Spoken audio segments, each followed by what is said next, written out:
Avita Beats.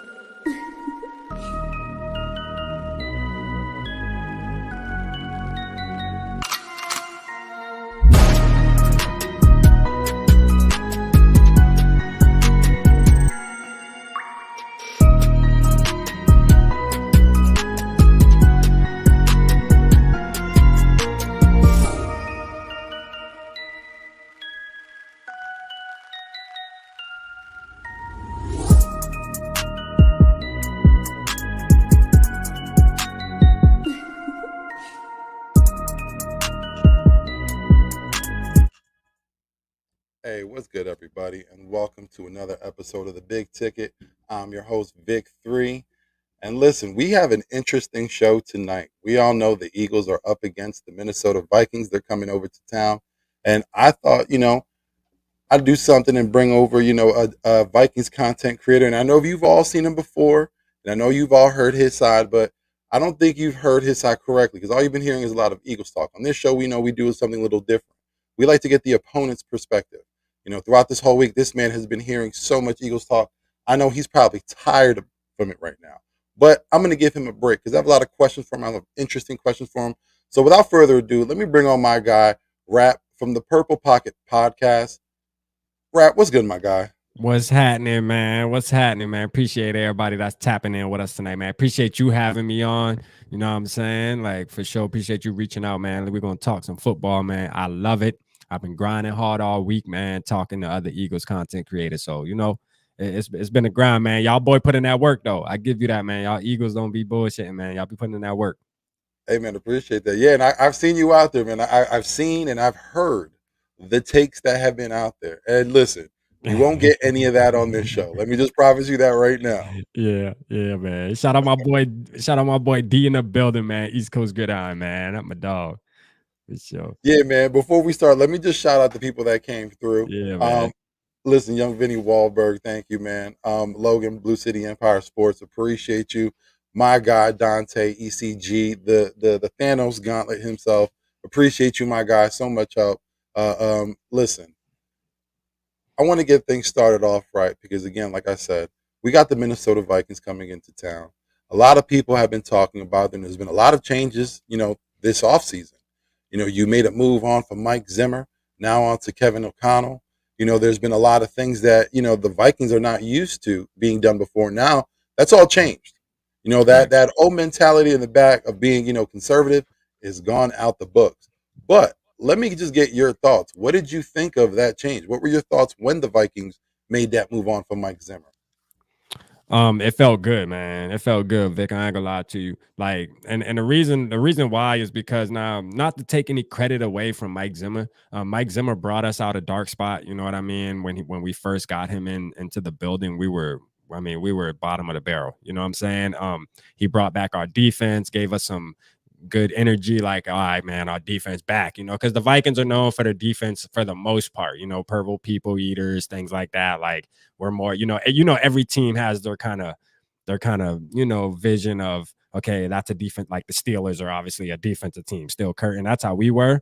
And he did his thing. But I think the last 2-3 years, man, I think he just fell out of love with the game, man. And maybe not the game as a whole, but just fell out of love as far as being a head coach and driving his players, man, having that will to rally the troops. I think he was just kind of in a slump. So when we had Kevin O'Connell get interviewed, we also had Harbaugh get interviewed. And I was in between, man. I was like, you know what? Harbaugh, pretty, I guess you could say he's a legend. San Francisco took them to the Super Bowl, had winning seasons every year. He coached, like, winning 13 or more games every season. So it's like, okay, that sounds good. But part of me was like, you know what? To me, he might be better than Zimmer, but he remind me of Zimmer only because it's old school. And I was like, I don't know if I want to go that. I think I want the younger guy. So when I found out that Kevin O'Connell got the job, man, I had a breath of fresh air, man. Especially his introduction press conference. I was like, yo, we done got us one. You feel me? We done got us one. We part of this new wave now with the Sean McVays, the Zach Taylors for the Bengals. I mean, just a couple of, the ones we all know, man, the younger ones that are out there and making moves. And I'm like, we part of the train now. We on that train now. We riding that wave, and it showed, man. I like him. He's a player's coach, and Kirk Cousins pulled some strings to get him in there. I believe, like, we don't know the facts, but my heart's telling me that he was part of that decision only because they got history together. And Kevin O'Connell's a big fan of Kirk Cousins, and it's gonna play in his favor, man. So you know what I'm saying? I was happy, man. I'm glad Mike Zimmer gone, honestly. I'm glad he out of there, man. We on to the next. And speaking of going on to the next, let me get your thoughts because you mentioned Kevin O'Connell. Yeah. What did you think about Kevin O'Connell, and what do you think he brings to the Minnesota Vikings? I just think he brings energy, man, like good energy. You know what I'm saying? Not that, get punished for everything you do wrong. It's more of, hey, you make a mistake, let's talk about it, let's correct it. You know what I mean? Mike Zimmer was more of a guy, and Eric Kendricks said this himself. You know what I mean? And I notice I pay attention to detail, man. I'm a type of dude, I pay attention to detail, even from the conferences, all that, right? And those players seemed like they were down and they were in a dark place, man, last year, the year before. It's like, even after a win, you know what I mean? Like, it just didn't feel right, man. Something just wasn't right. And you can tell there was things going on behind the scenes. Now I think Kevin O'Connell, man, like I keep saying, he's just a player's coach. He's the type of guy that you want to play for. You know what I mean? Like, he's sprinting downfield when somebody breaks off a big run. I mean, he's running next to him, and things like that, things you want to see from your coach. And just exciting, man. I think people believe in him because he's, the way he speaks and things like that. I think people just believe in him. He's very a believable guy. When he says something, you're like, okay, that makes me feel good. You know what I mean? Like, if he says, hey, we're going to execute, we're going to do this, we're going to do that. Even as a fan, you can sit back and say, you know what? I believe this dude. You know what I mean? Like, I believe if he says it's going to be all right, it's going to be all right. He's just one of those guys, man. He just has that type of vibe to him. So, hey, man, I'm happy, bro, man. Vic, listen, man, I'm lit. I'm gonna just put it like that. I'm lit. I'm glad we made the right choice, man. Hey, it sounds good. Hey, I'm always cool with when fans are happy with a decision, especially Yeah. with a coaching decision, because you don't ever want to have, as a fan, sit with a decision that you don't like. You don't ever want to dislike your coach because you know what I'm Right. saying. Like, that takes away some of the joy in football. But Mhm. before we continue, let me just shout out my guy Nidings. Appreciate you for coming through, and also let me just give you an update. We're all supposed to have Carson. Carson's going to come through. He's just a little late. We had a little miscommunication with the time because, again, we're all throughout the United States, a little different time zones, but he'll be here shortly for his fans. Just without further ado, but let me just continue with the conversation on Mike Zimmer, because with Mike Zimmer, he brought a defensive mindset, like you said. Like, Mhm. he made the Minnesota Vikings, a premier defense in the league, probably top 10 year in and year out, within Mhm. his tenure. Mhm. When he left, was there any concern with Vikings fans, with Viking Nation, on who would take over this defense after he left? Not really, man. And this is the reason why. It's because, like, Mike Zimmer was known for his good defense. That was before the past 2 years, though. And we can probably even say the past 3 years, honestly, like two and a half. Like, ever since 2017, we were good. That was like the last year where we really like dominated on the defensive side of the ball. And then after that, I mean, it just started going downhill, and it started going downhill fast. So it's like we knew, like, at this point, anybody's better than Mike Zimmer, because Mike Zimmer, that's all he cared about. So it made that spotlight bigger on him because he cared so much about the defense that now your defense is so bad, bro. And that's all you're supposed to be, this defensive wizard, cornerback genius and all this stuff. And look what's happening out there. So we were fed up, man. Like, you can go on Vikings Instagram, Twitter, and everything. And towards the end of the season, last season, everybody was calling for his job. They were really calling for his job back in 2020, and saying he needs to go. We're sick of him. It's time to go. He does not know how to play defense. I mean, we lost to the Lions last year off of play because he wants to have his cornerbacks play prevent defense in the red zone instead of blitzing Jared Goff. He has his cornerbacks lined up 10 yards back. Now, mind you, you can blame the players too. At the end of the day, you can blame Cameron Dantzler for not reacting fast enough. But bro, when you got a coach that a real coach would have said, listen, we're gonna play press coverage right here, and we're gonna blitz Jared Goff. I mean, it's Jared Goff, bro. It's Jared Goff. Like, come on, man. But yeah, we were good, man. We were good. And then, of course, once we seen who we brought in, we were definitely lit after that. Yeah, especially with I could see how you'd be upset with Jared Goff getting that respect That because was, man. that's a quarterback that we all you could attack. But hey, listen, before we go on, let Yeah, me just bring up my next guy. My guy from the Skull podcast, excuse me, Skull Purple podcast. there we We go. got my guy Carson. Carson, appreciate you for coming through, my guy. Yes. Hey, I realize that we are in different time zones, so Yeah, that explains a lot. Oh, no worries, no worries, no worries. But I as got I a was bone to pick asking, with you. I got a bone to pick oh, with you, Carson, man. go Well, ahead. Oh. hey, we'll get into that. We'll get into that, Vic, man. We'll save that for the end because I know you're probably gonna ask us score predictions, right? Yes, sir. All right, so don't even worry about it. Continue on, Vic, man. We'll wait to the Oh, end, man. okay. All right. I can't wait to get to it then. That's what's up. But I was just asking Rap about, the change that you had from Mike Zimmer now to Kevin O'Connell. And, Mike Zimmer, brought that defense along and made it, one of the best in the NFL. Was there any concern for you as a fan when that change was made? Like who would take over the defense? And what do you think of the new coach in Kevin O'Connell? I think there was some concern on whether the defense would be as good as it was under Mike Zimmer. But at the same time, as bad as it was the last 2 years, the Vikings were bottom 5 in a lot of defensive categories the last 2 years. So in a way, we were kind of like, man, this can't get much worse than what it was the last couple of years. So that's kind of where I am, where it's like, man, if the defense could just be, 5 spots better in the rankings, if they could be 5 spots better and the offense can play top 10 potential, then we've got a pretty solid team. And I think, after week 1, they're looking like a top 15, top 10 type of defense. So obviously a lot of season left and a lot of factors go into that. But yes, there was some concern, but I think Ed Donatel seems to be a great teacher. I think Mike Zimmer was much more of the crusty old man, do as you're told. This is the way it's got to be done, or it's, my way or the highway kind of thing. And I feel like Ed Donatel's listening to his players more, letting them try and control things a little bit. But Well, that's perfect that you talk about Ed Donatel because that was my next question. That was a great segue. What are your thoughts on Ed Donatel and what he brings to Minnesota? I'll start off with you. yeah, no, like I said, I think there was need for a change in the Vikings defense. Here I am. I'm here. Um, Finally made it. But I think there was a need for the change in the defense just because you saw how Mike Zimmer's defense went the last couple of years. And I think it was just because there was so much of the same old, same old. These offenses knew what to expect. They knew what was coming at them.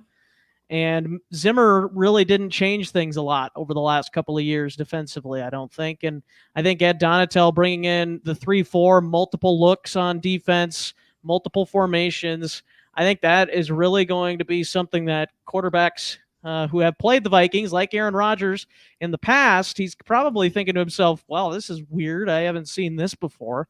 So now Jalen Hurts might be a little different because he hasn't had as much experience. I don't think he has played the Vikings yet, so it's going to be maybe not as big of a deal for Jalen Hurts. But yeah, no, I think Ed Donatel. I was kind of happy that he was kind of under the Vic Fangio tree because I think Vic Fangio is a really good defensive mind as well. So bringing a guy in like that is huge. Yeah, Yeah. I agree. Rap, what are your thoughts on Donatel? Yeah, man. I mean, Carson pretty much hit it on the head. You know what I'm saying? Like, that's just what it is. Us switching up our scheme I think it was a big player into the offseason and for our division games for sure, like the Packers and the Bears and the Lions, things like that.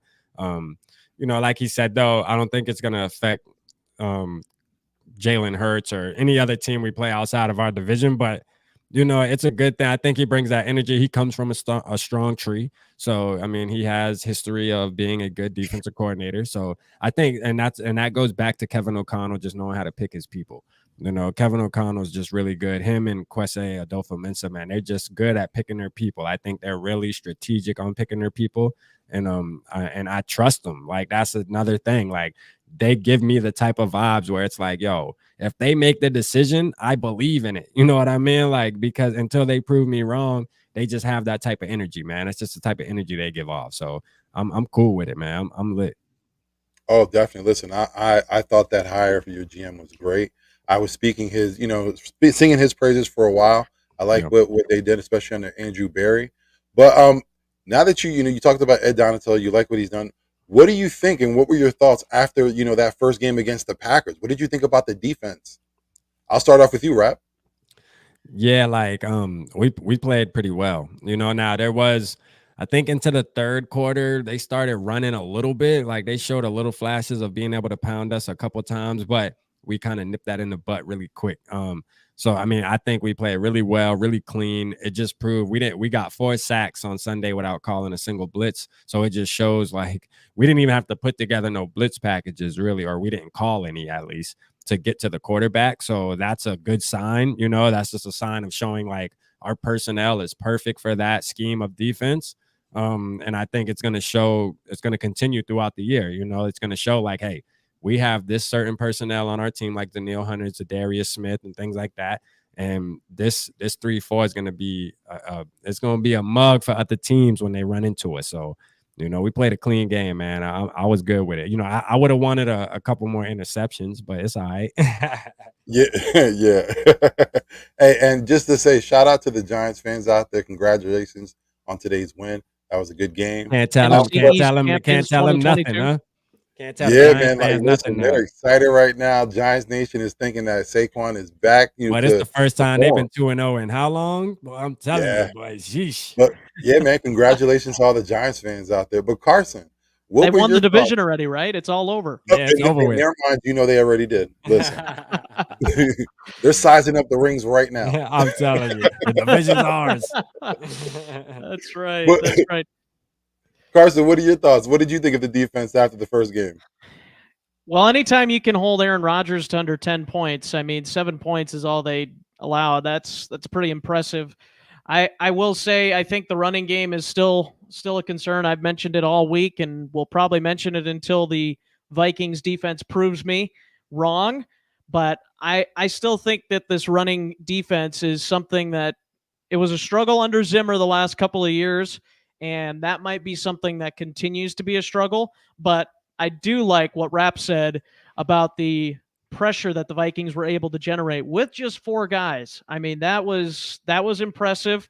I think part of that was also due to the Vikings did show blitz a lot with some other guys, but then they backed out and they played coverage. But I think that was really impressive to see that. The cornerbacks, I don't think got tested too much. I think it was a lot of short, quick passes from Aaron Rodgers. So I don't think the corners really had much of a test other than, the one that Patrick Peterson got burnt on first play of the game and the receiver dropped the ball. So we all know how that went. But I think it's going to be interesting going against A.J. Brown. Better receivers. I think Devontae Smith and A.J. Brown are better than anything Green Bay has. So it's going to be a test. It's going to be a test tomorrow night for our defensive backs. Listen, it's going to be interesting for sure. I think, if I'm not mistaken, Booth won't be playing also. I know he isn't much of a factor, but I know he won't be playing tomorrow. No, he won't play. But Scene will, though. don't- Scene's going to make his debut tomorrow, so that's good. That's kind of like a swap because he didn't play week 1 of his knee. So now Booth's not going to – and Booth was in there literally one play and got hurt. You feel me? Yeah. Like, so we ain't going to miss it. Trust me. We can't miss something that we don't know. So right. That is very true. That is very true. But let me ask you then, what did you see from Minnesota against the Packers that give you confidence going up against the Eagles? You want to go? I'll start off with you. Go ahead, Rap. Or Carson, if you want to go. Yeah, go ahead, Carson. Sure. Well, I think this offense, if Kirk Cousins has the time to throw and the offensive line is playing at least, average, I think this offense has top 5 potential. I think it does. So I think that's the number one thing that would lead me to be confident. But there's, of course, the whole Garrett Bradbury thing. Is he going to be able to hold up this season? But I think the Vikings did a decent job at trying to help him out in week 1. Obviously, Kirk Cousins was still the most pressured quarterback in week 1, so I'm curious how that translates into week 2. Do we see more sacks because of the pressure, or do the Vikings find a way to make him less pressured here in week 2? We'll see. We'll see what happens, but I will say when the offense gives Kirk Cousins the time, and when the offensive line is able to open up holes in the run game, this offense is top 5. I really do believe that. They've got that ability. But I would say the defensive line as well is something that is very encouraging, with Zadarius Smith and Danielle Hunter leading that group.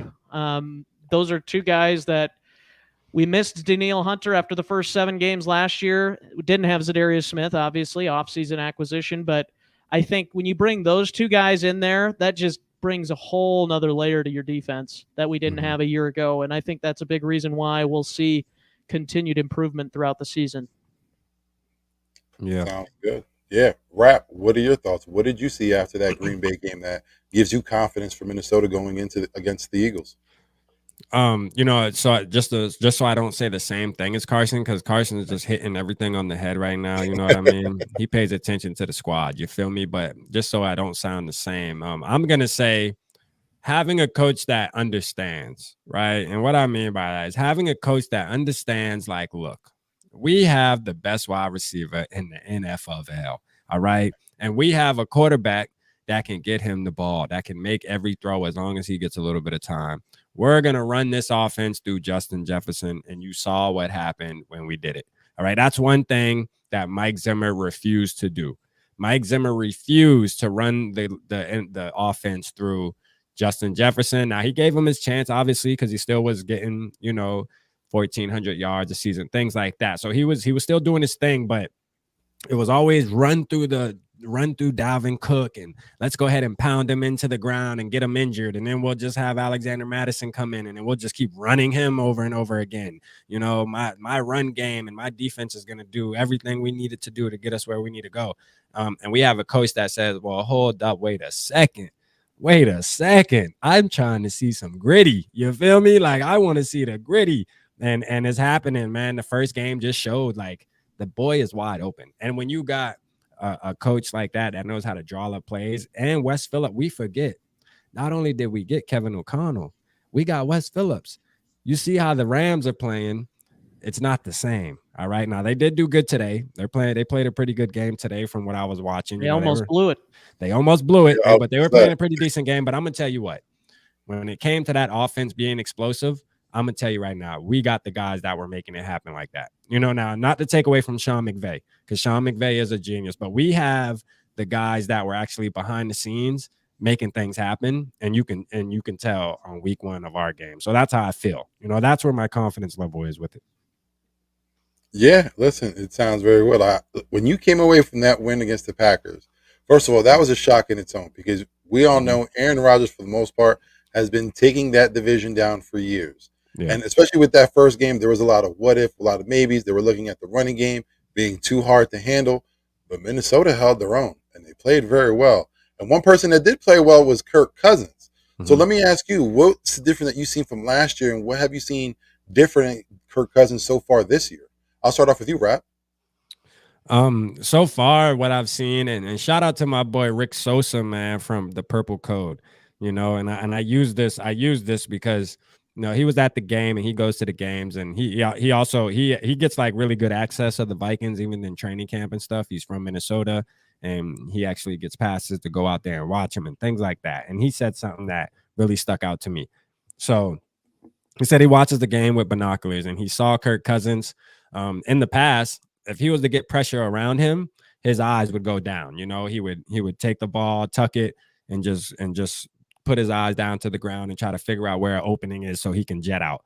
Well, he said this past Sunday he was watching him, and he would just stare in his face with his binoculars during plays where, pressure was forming around him.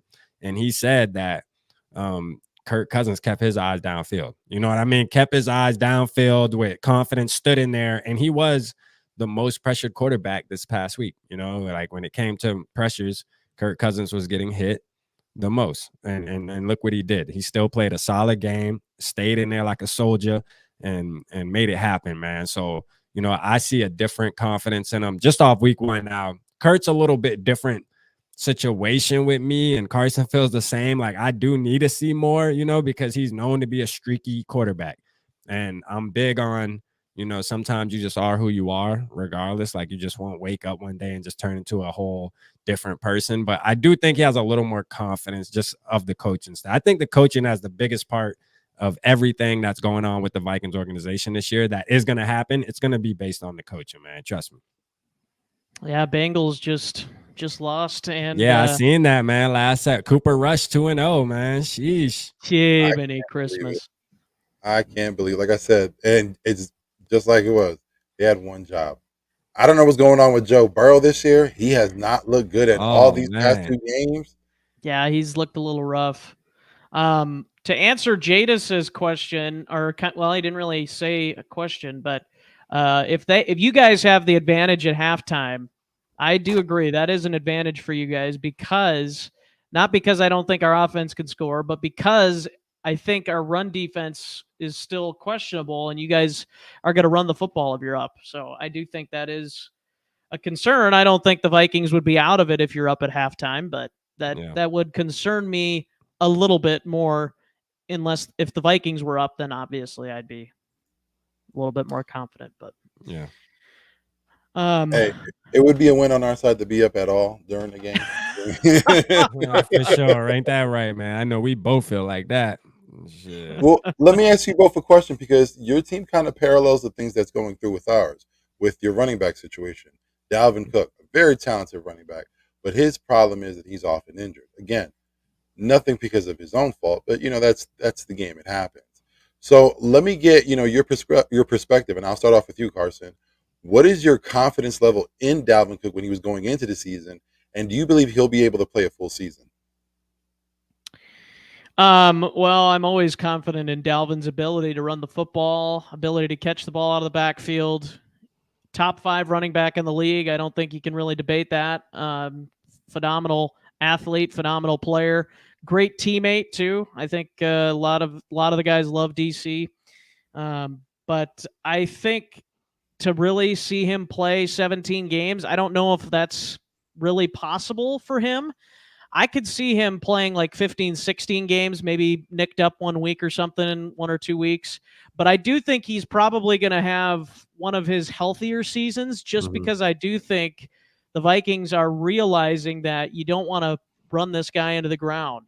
You know, you don't want to give him 25, 30, 35 touches a game, because you do have other talented playmakers on offense, whether it's in the passing game, whether it's Alexander Madison behind him, whether it's Kene Nwangwu, whoever else. You got a lot of other weapons on this team. Why would you just try and run Dalvin Cook into the ground when you then are without him for multiple games because of the issue of stamina and all that? So I do think he is going to have a healthier season, just based on the fact that the Vikings are not going to use him as much as they have in the past. Oh, see, I thought it would have been the opposite, especially with this new high-powered offense. They may use him more, but They're not using more in the passing game. Yeah, they'll use him more in the passing game where he can more protect himself from those type of injuries he was getting. You know, his main thing is his shoulder and his ankle that usually mess with him. But he's really smart as well as knowing when to get down, knowing when to brace for hits and stuff. If you watch Dalvin Cook play, he's a really smart player as far as taking impact when he's just running. So I think like Carson said though. I think our coach realizes like everything's going back to coaching and having a guy that understands. Like that's what I keep stressing, is having a guy that actually understands how the game works. Okay, listen, we have 2 good running backs. Alexander Madison can be a RB1 at plenty other teams in the NFL right now. Like he would go there right now and be RB1 for a team. And I think Kevin O'Connell understands that and says, hey, we're going to do a committee now. Dalvin's such a good player, such a good captain, where he's okay with that. I really truly believe that Dalvin Cook wants to win a Super Bowl. He don't care about getting 1,500 yards, 1,300 yards a season. He just wants to win a Super Bowl. He don't care how we got to do it. He just wants to win with the Vikings. And I'm a firm believer in that. And that's why he is a captain of this team. That's why everybody respects him. He's okay with splitting the touches with Alexander Madison, you know? So, and I think Kevin O'Connor's going to do that, which is going to keep Dalvin Cook a little healthier throughout the year. I'm with Carson. I think at the beginning of the season, like when the offseason was going on, I did a video and we talked about this. I said I think he can play about 15 games this season, which is going to be good because maybe the last game, maybe we're already clinched a playoff berth or something like that. So, you know, he might have a game like Carson said, nicked up or something, because it happens. It's football, especially running backs. You know, they're taking impact all the time. So for a chance for him to get injured is high, but I think we'll be a little better this year, man. He'll be healthier. Hey, hopefully, man. You never want to see your players, especially your running back, get hurt. He's a good talent. You know, came from Florida State, killed it over there, and he's been setting the league on fire since he's been there. It's just one thing, like what we said, and I always say about my players, the best ability is availability, and he's out there. You know, he's a definite threat. But speaking of threats, let me ask. You know, Adam Thielen. You know, he was very integral to this team when you had Stephon Diggs. You know, you all made the moves to get Diggs out of here. Then you get Justin Jefferson. And you've seen the emergence of Justin Jefferson. But let me ask you, can Adam Thielen still be a threat in this offense? I'll start off with you, Carson. Oh, 100% he can. I do think maybe we'll see more Adam Thielen as the season goes on, as teams start to game plan around Justin Jefferson more. And maybe Adam is maybe not quite as quick as he used to be. I don't know. We'll maybe see that as the season goes on too. But I don't think we saw enough in week 1 to really say that for sure yet. But I do think Adam Thielen still, I don't think he's a number 1 anymore, where I think he was at one point kind of more of a number 1, but he is a really, really good number 2 wide receiver. And the Vikings, if they can get him the ball, he'll make the plays. I mean, red zone threat, I know we've talked about it before, Rap, and other podcasts have talked about it too, how big of a red zone threat he is. Kirk loves going to him in the red zone because he's often open, or he's going to catch the ball if he's barely open. So he's definitely still a threat for the Vikings. And I think also KJ Osborne being out there too helps him in that regard. Obviously JJ too, but when you have 3 guys like that, and I'm not ready to say they're 3 deep, they're like the old Randy Moss, Chris Carter, all that jazz, but I know some Vikings fans are already like, oh, this is the best trio we've ever had. Yeah. I don't know if I'd go that far yet, but yeah, they've got a lot of talent, that's for sure. They do. Yeah, for sure. Yeah, I mean, I'm a firm believer in Adam Thielen, bro. I got the jersey hanging behind me. Like, that's my boy. And as long as he got on the jersey, I'm repping. You feel me? As long as he playing for the Vikings, I'm repping him. You know, and the reason is because he's just a smart wide receiver. He just knows how to, you know, he knows how to run routes. You know, he just understands spacing. But when you got a wide receiver that might not be the most athletic guy in the world, but understands spacing, you're going to always be good. You'll always get open in certain ways and be able to be used in an offense.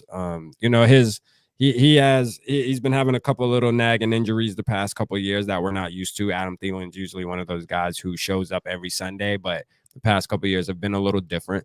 But I think he's going to be all right this year, again, because we're running it through JJ, the young body, the one that can move around. Give Adam Thielen a break. Use him in the red zone because he is a red zone beast. You know, if we're in the red zone, you better look for Adam Thielen, number 19, because he will catch I mean, you can thread the ball and he'll catch it. You feel me? So he's just one of those guys, man. I'm always going to be hype on Adam Thielen for sure. Yeah, man, he's proven himself on that team, and he's proven to be a threat. But again, the only reason why I asked, because the past couple of years, like I said, with the emergence of Jefferson, you just see like a little fall off. And again, I don't want to say fall off because as a player, he probably still has it. It's just he's not being used as much because of Justin Jefferson being so good. And I think that goes to show just how much more explosive Justin Jefferson is when he catches the ball than Adam Thielen. And again, not to say Adam Thielen can't run after the catch, but I think Justin Jefferson is just so good after the catch that we saw it in the Green Bay game. Like, he just ran all over that defense. It was fun to watch. So I don't know if Adam Thielen would have been able to run quite as far as Justin Jefferson did on some of those, but for sure. Still a very talented guy. Yep. Well, my next question is, I want to talk to the fan in you. because this is something that happened a couple of years ago in the draft. So let me just ask you flat out, as a Vikings fan, what were your thoughts when Howie Roseman dropped the ball and drafted Jalen Reagor and allowed you all to select Justin Jefferson? As Mhm. fans, how did you all feel? Rap, I'll start off with you. Yeah, so now that we know, the difference between the players, it's kind of like, damn, really? They passed up on Justin Jefferson. But at the time, though, you got to be honest. Like at the time, when it came to the college comparison, like of course Justin Jefferson, I believe they won the national championship that year, though, did they? I think that's the Yep. year they Yeah. won. But Jalen Reagor was a savage in college, though. Like he had the numbers, he had the stats, so you couldn't really see, hindsight 2020. But now, like yeah, we trip on it. It was kind of like a delayed reaction because now it's like, okay, it makes the Eagles look bad. Like, damn, y'all passed up on this guy for this guy. But at the night of the draft, you would have never known that Justin Jefferson was going to be that much better. I mean, as he might can say, hey, he would have been better, but I mean, he's like way better. You know what I'm saying? Like on a whole nother level Oh, better. Like believe you, no we know. comparison. We know. Yeah, but it's just crazy how it works though. Like now we got both of them. You know what I mean? So it's like, hey, maybe like I said, y'all's trash is our treasure. Maybe we can bring something out. One thing I like about him, man, that touchdown JJ scored where he kind of caught it and then yards after the catch and juked the guy out and dove at the pylon. Man, Reagor was the first guy to greet JJ and on the sideline and hyping him up, saying, boy, I told you, and doing the little juke, man. Like, listen, he's a team player. I'm with it, man. I like him, man. And y'all gonna be surprised Monday, man. I got a bold prediction, man. It's happening. I'm telling you. I listen. I can't wait to hear it. I know everyone else can't. But Carson, let me get your thoughts on that draft night. I was gonna mention to you too, Rap. It is awesome too how Justin Jefferson just has welcomed Jalen Reagor because he Yeah. kind of said in the press conference, he's like, Jalen didn't ask for this. He didn't ask to be compared to me, and like it just kind of sucks the way things went for his sake. So I just love how Justin has just embraced him and kind of taken him under his wing. So really cool. But yeah, draft night. I gotta agree with Rap here. I kind of was excited to see Jalen Reagor in the next level. I thought he would be a pretty solid wide receiver. And I think a lot of draft boards, I'd have to go back and look to for sure tell you, but I think a lot of draft boards had Jalen Reagor ahead of Justin Jefferson. So there's a lot of people that were clamoring for him over Justin Jefferson. And I think more people were enamored with Jamar Chase, who came out a year later. Of course, we know all how good he is. But I think Justin Jefferson just kind of went under the radar a little bit for some people, but obviously not for the Vikings, Rick Spielman. And yeah, it's really amazing how it's turned out. The Vikings, you mentioned Rap in one of your shows the other day too, how the Vikings seem to find these wide receivers, and they have found a lot of good ones. They've also whiffed on a few. They whipped on Laquan a few. Treadwell. Yeah. Troy I remember Williamson. Laquan Treadwell. Yeah, that was a bad one. Yep. I ain't gonna lie. Yep. And Troy Williamson, but yeah, we ain't but gonna yeah. talk about those. Well, I was gonna say, just to give you a little insight for us on our end, since that year from, well, I would say February before the draft, it was drilled in our heads. Justin Jefferson is the pick, and for a lot of Really? us, dead serious, we were good with it. A lot of people wanted CeeDee Lamb, but again, Justin Jefferson for us, that was it. It was a lock. And when the time came up and we got Jalen Reagor, a lot of people understood it because his father had tied to the Eagles. Again, yes, he was someone at the time who was highly looked at. But again, Justin Jefferson was the guy that we all intended to have. That was their pick. We thought that was what was going to be handed in. And when it wasn't, and the next day, looking at the reaction of Mike Zimmer and your GM on how fast you reacted as soon as that call was made, just that connection when they talked to each other, he goes, you know what to do? Yup, it's already in. Just that scared us. If you watch that as an Eagles fan, that scared you right then and there because that means that they knew something that a lot of people didn't at the time. Like I said, for us, it was drilled in our heads. Justin Jefferson would be the pick, and it wasn't. And we see what goes on, especially what happened with DK Metcalf. It only hurts us even more. Yeah. Well, You know what? We'll give you guys 2017. We'll take Justin Jefferson. That's all I'll say. There you go. Hey, yeah, Yeah, that is for that is a sure. pretty good trade-off. That is a pretty good trade-off. Yeah, for It is sure. for it is for us too. But yeah, I mean, obviously we would have loved a Super Bowl, but wasn't meant to Yeah, be. yeah, it Yeah. wasn't. It wasn't. Yeah, for sure. But let me ask you, because we talked about him. What are your thoughts on the acquisition of Jalen Reagor, and what do you think he's going to bring to the Vikings? Rap, I'll start off with you. Man, I think he gonna bring a touchdown tomorrow night. That's a fact. He gonna do the gritty. I'm just putting it out there right now. He's gonna again, right to the coaching. Once again, man. Kevin O'Connell. I got faith enough to say, look here. Kevin O'Connell called Jalen Reagor in this week and said, look here, we're gonna give you some opportunities to make this team, regret what they did to you. Or regret how they treating you. We're gonna give you opportunity. Now, whether you capitalize on those opportunities or not, that's gonna be on you. But we are going to give you the opportunities. And I'm putting my faith in that. I think he will. I think he's going to go into Philly feeling some type of way, and he will catch a receiving touchdown. Like when we get down in the red zone, you will see Jalen Reagor lined up in the slot or maybe lined up on one of the outsides, and Kurt will look his way and see if we can make it happen, and he'll bust the gritty, man. I'm okay with him. You know what I mean? We had ISM, Amir Smith-Marset, which, I mean, I liked him too, but I know Carson's kind of upset about that guy, but we got rid of him and we brought in Jalen Reagor. I look at those two as kind of the same type of player. So we didn't really lose or gain any. We just got another athletic guy that we can turn into somebody, hopefully. So, I mean, it really was a wash, man. I'm okay with the pick. I'm glad we got him. He was a first round talent. So maybe we can pull something out of him. There's always those guys that might not have had the good first couple of years, but then they find the stride. And maybe he's one of those guys. Yeah, hopefully. Just to answer the quick question that was out there in the chat, we talked about it a little bit earlier. Yeah, it doesn't seem like he was much of a difference maker. He was in for one play, then he got injured, so he isn't really, sought after as a big loss. T's and P's. Hopefully, he gets better soon, but it's not seen as a big loss. Yeah. But we talked about it before. Let me ask a question. What are your thoughts of the emergence of Justin Jefferson? I'll start off with you, Carson. Yeah, man, he is just so fun to watch. I mean, like, it's been so fun to watch him. I guess quickly on Jalen Reagor, I think the fact that the Vikings traded a 4th round pick last year for Chris Herndon does not concern me about the picks that they gave up to get Jalen Reagor.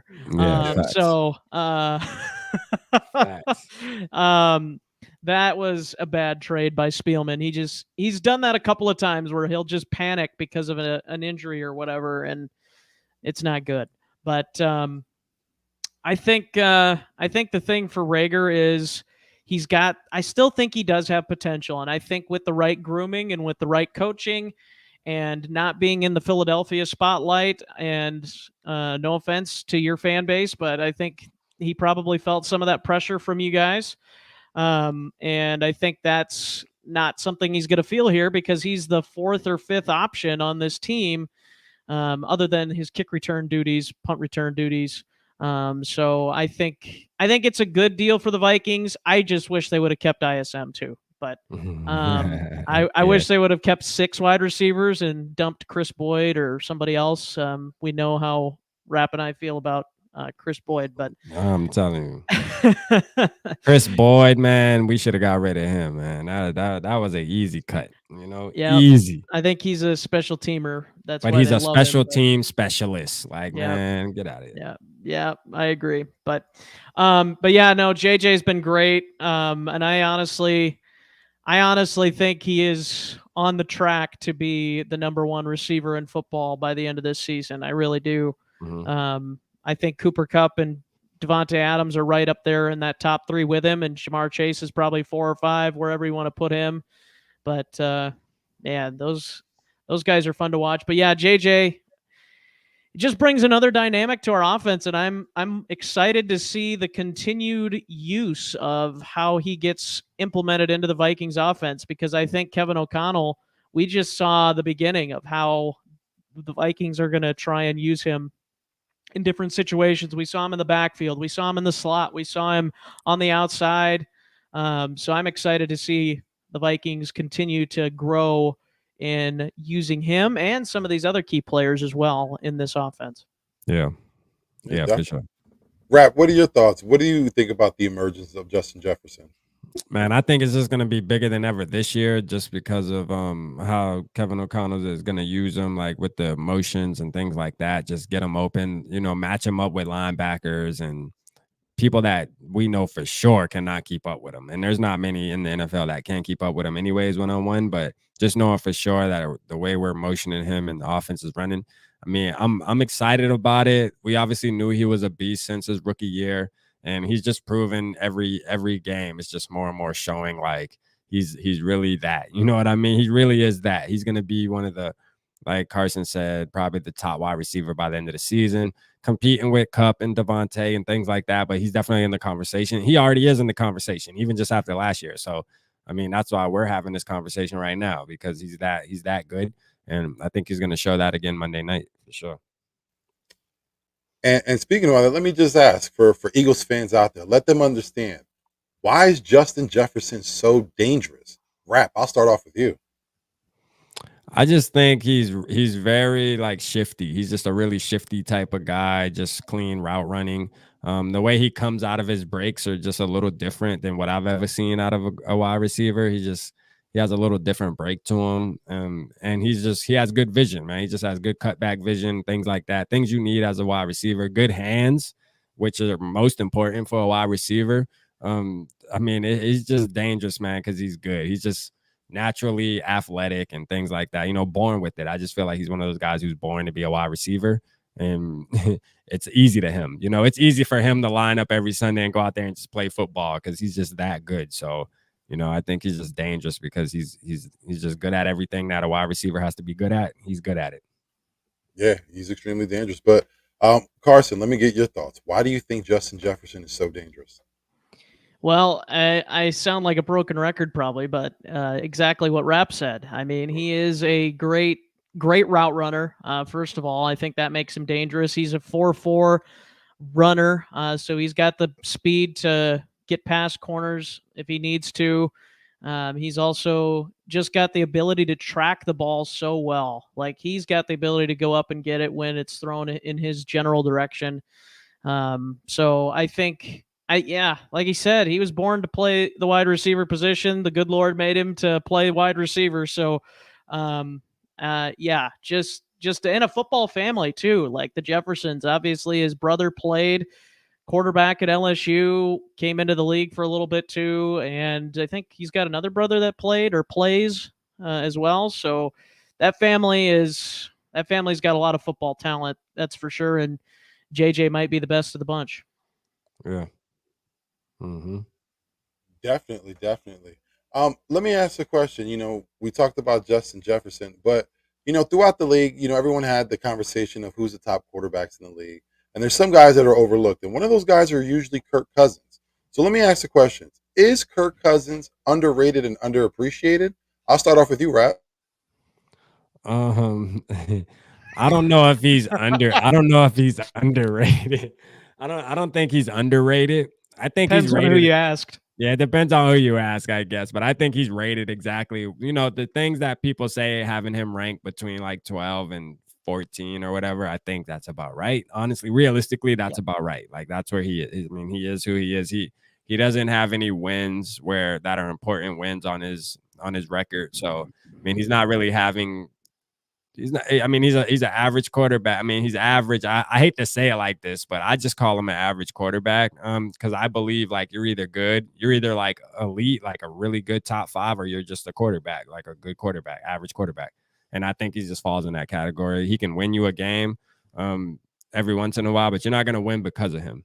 There's only a couple guys that you're going to win because they're on your team, and I don't think Kurt is one of those guys. But there is certain moments where he may be underappreciated.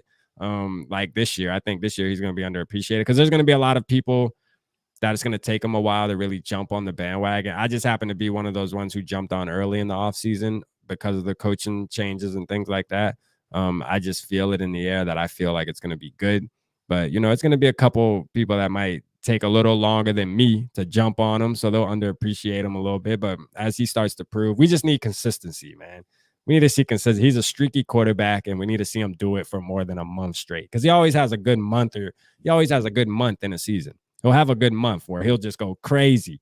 and then all of a sudden it's just back down to average play. So, and we'll blame it on the defense, and we'll blame it on the offensive line. We'll blame it on everything else. It'll never be Kirk's fault. Yep. It's always somebody else's fault. Yeah, that's the only thing I don't like, about the Vikings fan base when it comes to Kirk Cousins. Like, it's never his fault. You know what I mean? It's always something else. But it is what it is, man. He gonna ball out this year, though, as a fact. All right, Carson, let me get your thoughts. Is he underrated and underappreciated? Like I said, I think it depends on who you ask. Like I think there was some quarterback rankings that had him near the 20th spot at the beginning of the season, like 20th best quarterback, and that's too low, man. Like that's just crazy. too low.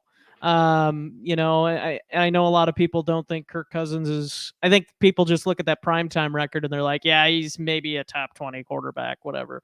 But I think Rapp hit it 12 to 14, kind of in that range. And honestly, you could.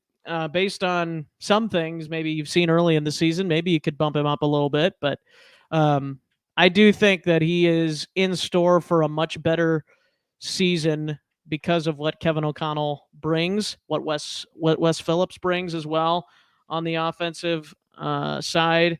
I think those guys help him, and I think they're giving him more insight than any of the other coaches that he's had probably in the last couple of years, and definitely helping him play with that. I've stated it multiple times, quiet mind that Kevin O'Connell said in the beginning, in the first press conference, playing with that quiet mind, being able to not overreact when there's pressure, not overreact when things aren't going your way, not overreact in the end of a game situation. So I am more confident this year with Kirk Cousins than I've probably ever have been. And I think that is a big testament to exactly what the coaching staff has brought, and Kirk being able to take that teaching and apply it. But I do think he is, if people are rating him in that 12 to 14 range, he's probably pretty properly rated. But those people that are rating him lower, or I'd even say if you're rating him in the top 5 to 8 quarterbacks right now, I would say that's too high. So if you can kind of keep him in that 10 to 12, 14 range right now, I think that's pretty good. And the Cardinals just walked it off, a scoop and score here. Oh, It looks like. Wow. But there's a lot of tough losses today in the NFL. A lot of unexpected wins. A lot of unexpected wins. But let me stick with you, Carson, with this one. As a Vikings fan, how do you see the Eagles coming into this matchup? Well, I think I see them as probable NFC East champions. I think they're a threat. What's that? I said I like that. I like that a lot. I think just based on early returns here in the season, that's kind of where I'm going to that conclusion. If you would ask me 3 weeks ago, I might not have said that. But now, just based on what I've seen so far, I think the Giants are improved, and they might be your biggest threat. But at the same time, I do like Dallas's defense. They have a legit defense, and I think that's why you saw Burrow struggle today and last week too with Pittsburgh's defense, another really good defense. But I think Philadelphia, they can probably win 10, 11 games. They're kind of right on pace with the Vikings. I feel like that's pretty close to where they are at. And I could definitely see both of us in the playoffs matching up in a playoff game. And not that I necessarily want that, but I could definitely see it happening just based on the NFC. I don't think it's that strong right now. So, yeah, so I'd say the Eagles are probably pretty well entrenched as NFC East champions, at least at this moment. But obviously still a lot to prove. Sounds good to me. Rap, what are your thoughts? What do you see in the Eagles coming into this game? I see y'all as being okay, man. I mean, I'm not buying into the hype. I'm gonna tell you that right now. I mean, I ain't been buying into the hype, but when I did East Coast Gridiron, I asked him specifically. I said, listen, you're in Eagles territory. You've been talking. Why is everybody hyping y'all up so much as if y'all just winning the Super Bowl already this season? and he said there's a couple reasons, and he broke them down. And I'm sorry, I'm not sold on it. I'm just not. I think Jalen Hurts is going to be. He could be a decent quarterback. You know what I mean? I think he has to work a little harder. And my boy Dave, man, from Minnesota Sports Talk called it right. He said Jalen Hurts is a one-read quarterback. Like if his first read isn't there, he tends to just start taking off with his feet. And those are things he's gonna have to get better with. But I agree with Carson. I do see y'all as a playoff team only because of the division y'all are in. Yeah, I think y'all got a really good chance to win the NFC East this year. And I can see us meeting in the playoffs, you know, us being the 2 seed, y'all being the 7. I mean, I can see that happening. Oh man, he Hey, is man, just listen. oozing with confidence. I really hope that it's a win tomorrow night. So I know, right? I Hey, can they start gonna be, looking at it. hey, Carson, they gonna be on me, but I'm deleting all my social medias and stuff after tomorrow. I was about to say there are receipts. This is something that is Hey, recorded. It will be clipped and hey, used. Vic sitting back real calm, like, oh, okay, dog. Like I said, this is to get your perspective on us. This is what I like about it. That's right. Nah, but y'all are a good team, man. I do give y'all that, man. Y'all did really good in the draft. You feel me? You know, y'all got Jordan Davis, who I really wanted. I think we should have went after him. So that was a huge pickup. I salute y'all for the Gardner Johnson pickup. I mean, it definitely shows that your front office wants to win right now. They're not trying to wait until next year or the year before. I mean, year after. They're trying to win right now. And that's why they're making these big splashes like AJ Brown during the draft and all that. They're like, listen, we have the talent this year to go ahead and make a run at this. And you know, I believe it. You know what I mean? I just think we're gonna be in front of y'all Monday night, obviously, and we'll see what happens, man. It'll be a good battle. Man. I just think we're the better team, man. I'm just being honest.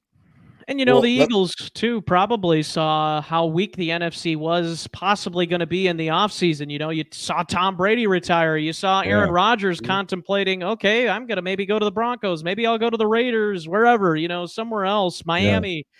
So there was lots of concern that the top 2 quarterbacks in the NFC were probably going to be gone. Like, I'd go for it too.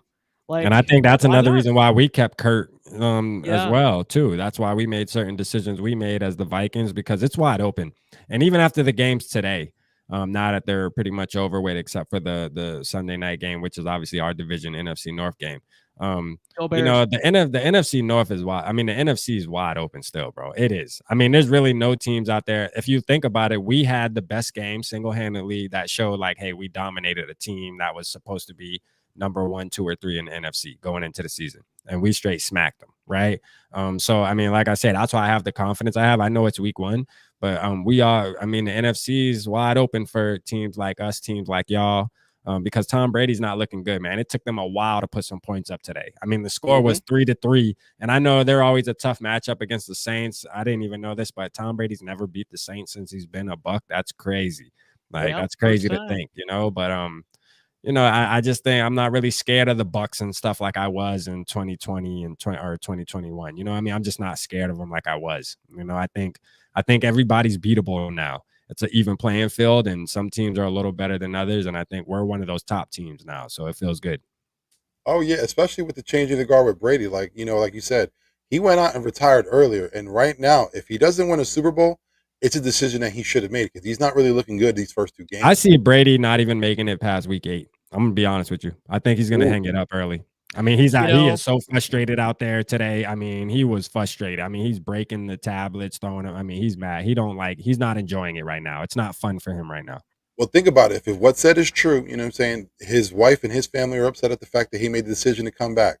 If you're going to tell me you're going to come back and then play the way you did and have a horrible season and then quit, you're going to have trouble at home. I hope that's not the case for him. I don't wish that on no man. It's like Super Bowl or bust for him, really. It's like Super Bowl or you ain't getting no coochie for the rest of your life. Right? She gonna walk right out to the runway. I will say, I did tweet this out earlier. I said, you know, if Tom Brady doesn't retire at the end of this season, he's like Gisele's probably gonna leave him. Like, it wouldn't surprise me. Like, hey, I heard she's gone now. She ain't even in the same house. Yeah, they live in different households right now. Yeah, there's a lot of things going on, but I mean, it is what it is, man. You know, Tom Brady, I'm not even scared. But even if he stays and plays, it's just like you could tell his game has fallen like a little bit. You know, I mean, he's Tom Brady, but it's fallen now. I think he's finally the moment we've all been waiting for. Like he's finally hit that cliff where he's gonna cut. He's the type of player that would come down slowly, but at least he's coming down. Like that's all. At least he's coming down. Tom Brady might have all those rings, but Father Time, he's undefeated. Yeah, for sure. Eventually, it is going to happen. Eventually. Yeah. Let me ask, and I'll start with you, Carson. What should the Eagles be worried about facing the Vikings? Justin Jefferson. Bingo. Danielle Hunter, Zadarius Smith. Yeah. Dalvin Cook. I'll say Kirk Cousins. Those are Cousins. Those are I'll the throw main them in ones. there. Yeah, I'm not that much of a hater. Yeah. Yep. So I'd say those are probably the 5 biggest players that you got to keep a watch out. Obviously, Harrison Smith, he's been doing it at a high level for a long time. Mhm. So that's something that I think Jalen Hurts, he's going to have to keep an eye on him. Even if there is an open man like Harrison Smith, like he is so good at deceiving quarterbacks. Like you ask Aaron Rodgers, one of the best. He's one of the best in the league, man, at trying to deceive corners. Like he'll start on one half of the field, and by the end of the play, he'll end up on the other side of the field and act like it was nothing. Like he is so good at doing that. So that is another fact of playing the Vikings defense that is going to be tough, I think, for Jalen Hurts. Yeah. Definitely is. And that was, I saw that if you watched the Pat McAfee show, that was the first thing Aaron Rodgers said. He was like, Smith was out there all around. He was like, I couldn't get a handle. Yeah, and that's something that, the Eagles are going to have. He's been doing it there. at a high level for a long time, man, for sure. Oh, yeah. He's one of the ageless wonders. But, Rap, let me get your thoughts. What should the Eagles be worried about when they face the Vikings? Yeah, same thing, man. I'm going to say Justin Jefferson and the Kirk connection. Like, that's going to be a connection y'all should be worried about. And then 99, man. Y'all should definitely be worried about 99, Danielle Hunter, man, because he's back now. You know, out of sight, out of mind. People forget about him. But it's like Aaron Donald getting injured for 2 years straight and not really seeing him. And you kind of start judging these games and you're like, oh, but wait, hold on. They do got Aaron Donald. He's back, but he's injury prone and stuff. But listen, Daniel's 100% now, man. He's ready, you know, and you better worry about him because he's definitely can wreck a game, bro. He can wreck a game on the defensive side, and I think it's going to happen. And then just y'all better just worry about Jalen Reagor doing the gritty, man. Listen, that's one thing that if we see, man, you will hear everybody just flip out. But that's something I don't expect to see, so I ain't worried about. I know that's right. But let me ask you again, Rap. Yeah. What Eagles players are you most worried about, and why? I'm gonna say the obvious. AJ Brown. Well, I'll name 3. AJ Brown.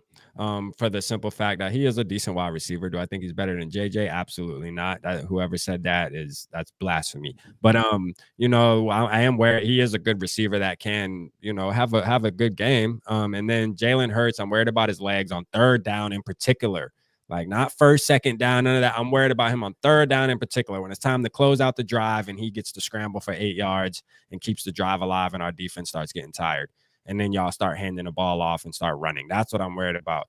And then on the defensive side, Jordan Davis. So I hope y'all keep him on the sideline like y'all been doing, man. Good job. Yes, perfect please. coaching, man. Keep that same coaching scheme because our center is our weakest spot on our offensive line. And I feel like just him looking at Jordan Davis is going to already lose him the battle. Like just looking at how big he is, Garrett Bradbury's going to throw in the white towel from before the ball's even snapped. I mean, before coin toss. All right. So hopefully those are the 3 players definitely that I'm going to be paying close attention to and seeing what they can do tomorrow. Hey, sounds good. And yes, listen, I'm hoping that, you know, Jonathan Gannon gets over his apprehension on, you know, attacking and gets Davis in there. Fletcher Cox, appreciate you for your time. It's time to move on. But Carson, let me get your thoughts. What Eagles players are you most worried about and why? Yeah, I think you got to be worried about Hurts for a lot of reasons. I think his ability to run is definitely something that concerns me. I think the RPO stuff will be interesting to see how the Vikings handle that. I think Miles Sanders, he concerns me. AJ Brown concerns me. And then I'd say the biggest thing on your defensive side is, you know, we keep talking about Jordan Davis. Rightfully so. He's a talented player. But let's talk about number 91, right? 91, Fletcher Cox. Yes, 91. sir. That's him. Yep. He's been pretty good over the last how many years? That's something that concerns me. Him getting against Garrett Bradbury at all. Like, boy, if that is the case, I could just see Garrett Bradbury ending up in Kirk's lap. So it's between Jordan Davis and Fletcher Cox in the middle there. That's a big concern. And then I'm not too concerned about Darius Slay. You know, like maybe he'll lock down one of our receivers.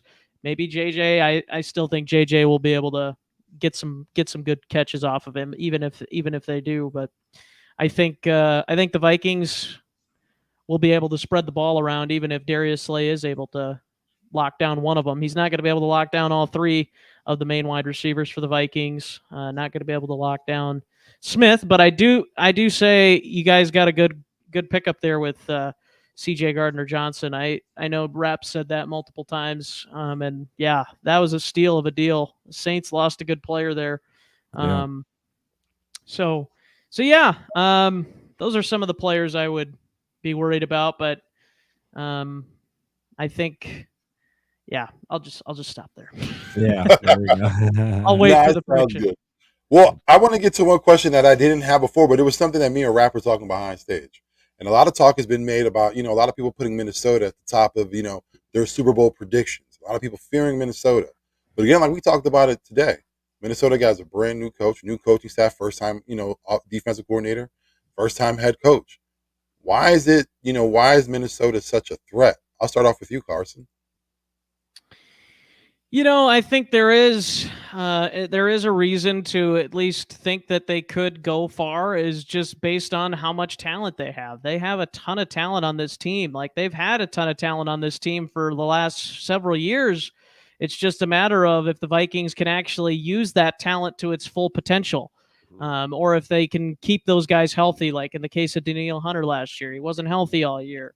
But I think also, not only that fact, but now that you got the coach that's in here, Kevin O'Connell, that is able to put it all together. He's a player's coach, like Rap said. He's able to kind of empower these players and reinvigorate their love of the game, because I think that's something that was lost over the last couple of years with Zimmer.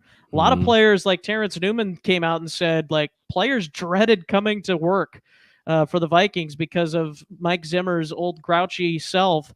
He was not happy a lot of times, and that would have a negative effect on the players. So I think that you got a guy that's happy to be where he is, and he loves the guys, genuinely loves these players. That makes a huge difference. And also Ed Donatel, like I said too, him coming in there, more of a teacher than more of Mike Zimmer's, where he's more of a nagger almost, I would say. And so I think that is really what the Vikings needed, and I think that's what gives me optimism going forward. I'm still holding the boat. I'm still not 100% ready to sail into the Super Bowl prospects yet, but maybe by week 5 or 6, like Rap said to me today, maybe I'll be there. Maybe I'll be there by then. Yeah, definitely, man. Hey, I'm saying, just going off him, man. He knocked it. Me and you talked about it, Vic. Like, I feel the same way. Carson just pretty much took the words out of my mouth and said what needs to be said. We got it now, man. We got guys that understand it, and that's why we should be feared, because we have people that understand, and we have the personnel to make it happen on the field. So it's gonna happen. Watch. Carson will join me, man. I got the seat warm for him. That's right. All right. And my second to last question, I'll ask you both. If the Vikings lose, how will that affect the team and you as a fan? Carson, I'll start off with you.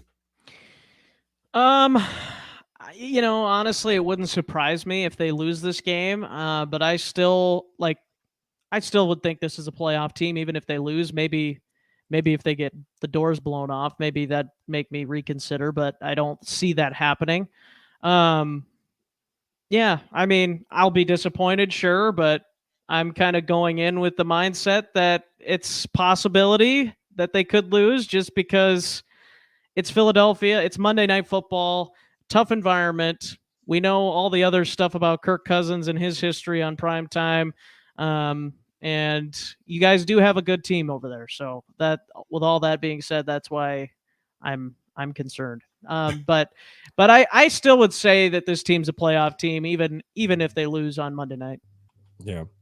Sounds good. Yeah. What do you think? Yeah. Brad? I'm with them. Like, if we do happen to lose, I mean, obviously we lost to a good team because you guys have been getting a lot of hype in the offseason to be one of the better teams in the NFC. So it's not like we lost to like a team that's like the Texans or something, or a team that has no expectation. So it wouldn't hurt as bad to lose to you guys because you guys are a tough team, but we not gonna lose. So ain't no need to talk about it. I'm gonna keep it like that. We're not gonna lose, man. I just got the confidence coming out of me, man. You know, the fan in me cannot sit here and say we're gonna lose this game. And it's crazy because I did have us losing this game when the schedule came out on one of my videos. I had us losing this game, but after week 1, I just figured, like, you know what? Nah, I don't see us losing this game. I think I'm leaning towards like Colin Cowherd with like the 15-1 type thing, like maybe the Buffalo Bills, but that's about it. nah, it'll be a good game though. If we lose, we lose, man. And you Eagles fans, y'all can come at me, man. You're not gonna hurt my feelings. I've been talking cash all week. Trust me, I will deserve everything y'all say, man. I'll be here to take it, and then we'll move on to the next week, man. Let's get it. All right, then with this last question, let me ask you both, and I'll start off with you, Rap. What's your final score prediction?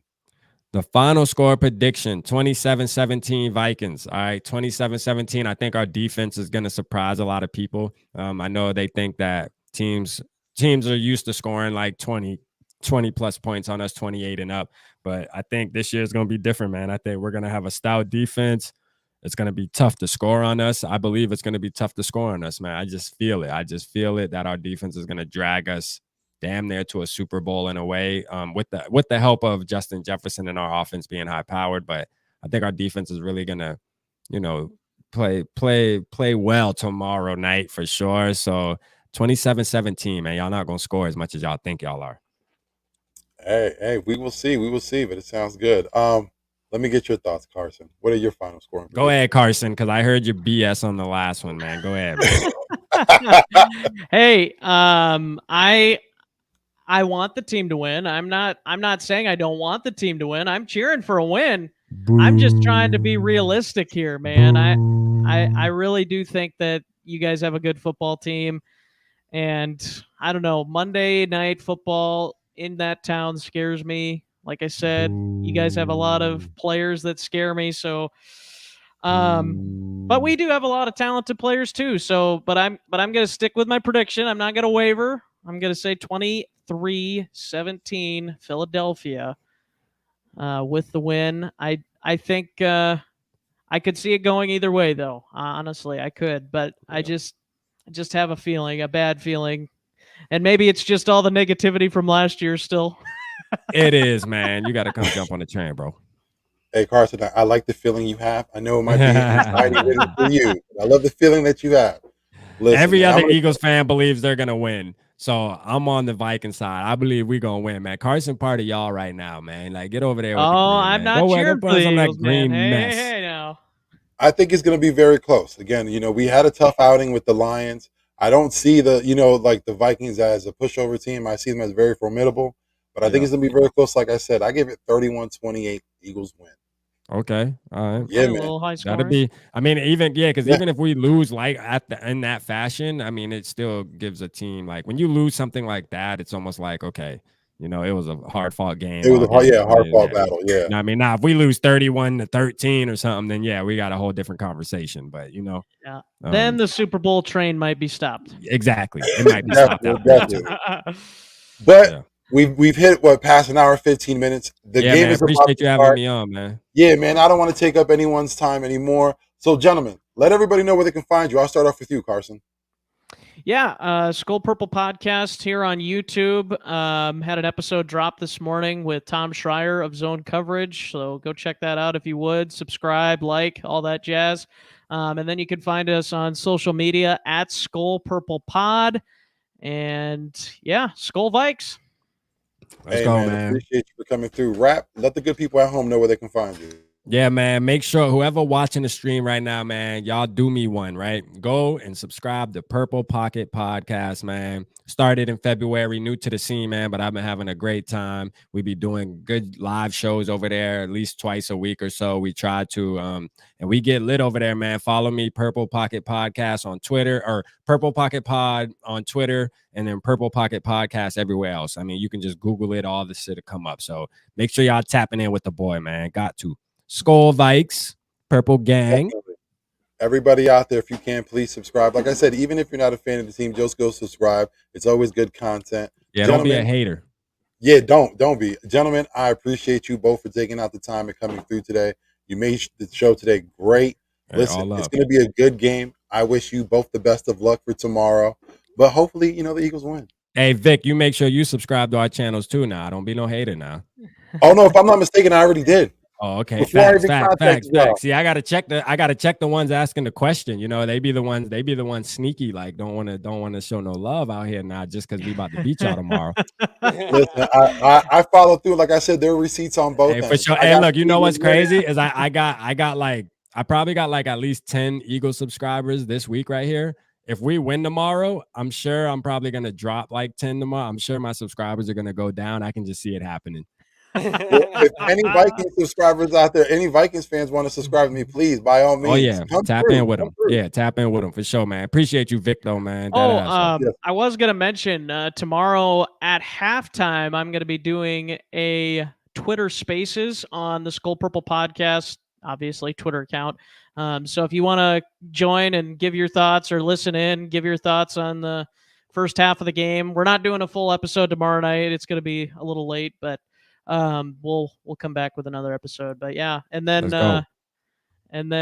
hopefully some future collaboration with all of you guys. So. Yeah, definitely. I'm always open to collaborating. Gentlemen, like I said, thank you so much. Everybody at home, listen, you can find me on Twitter at I'm your host Vick3. A lot of people that watch the show aren't subscribing. I see a good portion you keep on coming back. Do me a solid, man. Hit that subscribe, and also go to these two gentlemen's channel and also subscribe to them because they're putting out great content. Again, gentlemen, thank you so much for coming through. I greatly appreciate it. Listen, it's been a great episode of The Big Ticket. Everyone have a good night, good weekend. And listen, let's start off Monday right. Have a good night, everyone.